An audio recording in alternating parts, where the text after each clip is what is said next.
Hello, my name is Tim Sales. I live and work out of Woodland Hills, California. I'd like to first say that you're not going to see glitz here, so please don't expect it. I'm not an entertainer nor an actor. I've created this video as a tool designed to educate people about a business concept that works for people who are willing to put 100% of themselves into something. See, it takes 200% to be successful in business. 100% must come from you. 100% must come from the business vehicle that you've chosen. Business vehicle meaning how you earn your living, how you support your family. I've seen people who relentlessly pour 100% of themselves into a business vehicle, profession, or job, but that vehicle doesn't have the capability to give back 100%. The mechanics of wealth are just not there. But no one has ever fully explained to you why it doesn't work and why it's a waste of your valuable time if your goal is financial success. This video is for the person who is willing to put in their 100%. They're only lacking the right business vehicle, the explanation of why it's right, and the evidence that it does in fact work. Even though I say you must put in 100%, that doesn't mean that you have to work it full time. I didn't. That doesn't mean that you have to sacrifice your family time, nor does it mean you have to have prior experience. I didn't. What I'll be talking about over the next hour is a real business, one where a real product or service gets moved to an inline consumer and a solid company gets built. What you'll learn right here has allowed me and an associate to build a $25 million company. Now, a $25 million company has certainly been done before. However, this was done where no employees were required. No accounts receivable, no accounts payable, no overhead, and very little inventory. Recently, I said those words to a business owner who said back to me, "Sounds too good to be true." My response back to him was that a good enough reason to stop looking? He paused for a couple of seconds, and then he said, "That wouldn't be very smart, would it?" What I suggest you do is not just watch this information, but study it. What I want to do first is create an equal playing field between people who know how to evaluate a business and those who don't. Because me explaining this business wouldn't be very effective until you understand how to place value to a business. The simplest thing for someone to do when they don't understand something is to go, doesn't work. The way I'll accomplish this equal playing field is to give you 4 main principles to look for in a business. Number 1 is a huge expanding market. If you were the best vinyl record producer in the world, would it matter today? No. It doesn't matter how good you are in an industry that's eroding. Number 2 is a unique and consumable product. I'll cover unique first. If you don't have a unique product, then you compete on price and convenience. Who has the best price? Who's closest to the customer? Yet if you have uniqueness, then people must come to you. Next is consumable. If you have a non-consumable product, you're basically unemployed until your next sell. You want the repeat sales of consumable products. Whether it's every time someone picks up the telephone, connects to the internet, renews a membership, turns on electricity, or gets to the bottom of a box or a bottle, you want those repeating commissions because it can pay you again and again. Number 3 is timing. Primarily here I'm talking about trends in timing. During all cycles of the economy, there are people who are making money and losing money. The makers are the ones in front of large trends. The losers disregard trends. How do you get in front of large trends? You study what creates them. Without any hesitation, in today's society, it's the baby boom generation that creates the largest trends. The baby boomers are a group of babies born between 1946 and 1964. There were 76 million of them born in the United States, 1 billion of them worldwide. Why is this group so talked about? They're 1/3 of the U.S. population and control 65% of all the money. So what are the next trends? Health, looking younger, education, retirement, security, and money. Those are some of the big trends. So if you want to be brilliantly compensated, you must focus on industries and companies that have positioned themselves in front of these trends. Number 4 is leverage. I'm going to spend some time on this one. We're not really taught this in our society. We're taught to go get a good education, build a resume, and exchange our expertise for someone's dollars.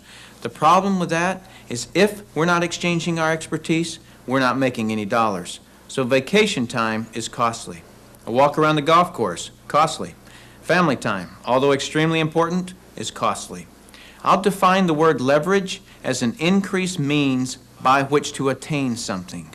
One form of leverage is investing $5 million and earning 10% interest, which will yield you about 41 grand a month in income. So whether you're enjoying family time or playing golf or vacationing, you're still enjoying 41 grand a month in income. You're leveraging off your money. That's a leverage everyone would love, but very few have it. Let me explain another kind of leverage that's available to everyone, including yourself. Incidentally, if you get nothing out of this videotape than a better understanding of this little simple concept I'm going to explain, you'll have gained something very valuable for viewing it. Imagine, if you will, that you own a company. You employ just one person, me. I work for 8 hours on Monday. You work for the same 8 hours on Monday that I do. Now listen closely.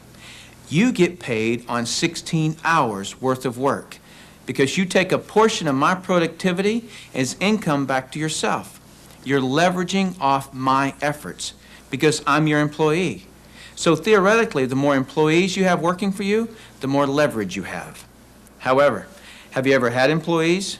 If you have, you know that in theory, hiring employees sounds great, but it's very difficult to reach leverage through employees. I've heard it said that if you have one employee, you have one headache. If you have 100 employees, you run an adult daycare center.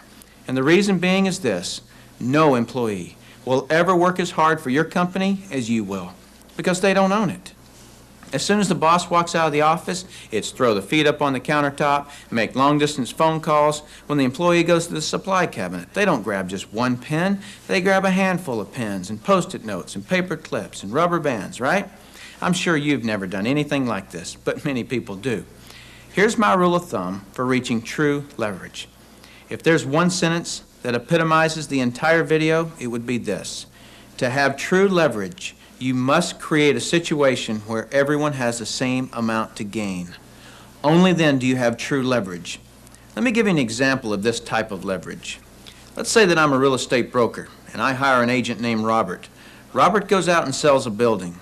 Robert earns a percentage of the selling price of the building, and so do I, the broker. Why do I, the broker, earn a percentage when it was Robert who sold the building? Well, I did some of the advertising. I trained Robert. I had the initiative to go get my broker's license in the first place. I put up the risk. I did a lot of things. And so it's valid that I, as the broker, earn my money. But Robert doesn't work for me as an employee. He's an independent contractor. He just hangs his real estate license on my wall. My point here is the broker and the agents have the same amount to gain from the sale of the home. It's totally in the agent's interest to earn more money, which is a form of leverage for the broker. Now, I'm going to continue with this broker-agent discussion because I'm not quite done. But I just wanted to stop for a second and let you know that that completes my 4 principles of evaluating a business. Let me recap them. Number 1 is a huge expanding market. Number 2 is a unique consumable product. Number 3 is timing. And number 4 is leverage. If you understood those 4 items, not only do you now know how to place value to a business, but you also have a better conceptual understanding of business than most people do. Let's continue this discussion concerning leverage because it's an extremely important one, as you'll see. There is a flaw in this leverage situation that I've shown you, and it's this. The broker can have multiple agents, but the agents cannot. The broker has leverage, the agents don't. Until the agents do what most brokers dread. What happens when I, the broker, have been real effective at teaching Robert to be a good agent? What's Robert going to want to do in a couple of years? Be his own broker, right? Is this good for me, the broker? No, because as soon as he becomes a broker, 2 bad things happen to me.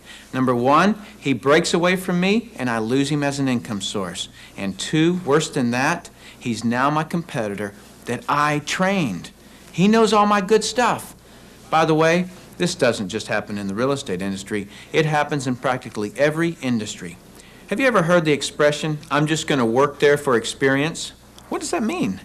It means I'm going to strip them of their knowledge and then go do it myself. If you're a business owner, how many people have you trained who are no longer working for you? How many people have you trained to be your competitors? Well, this gets worse.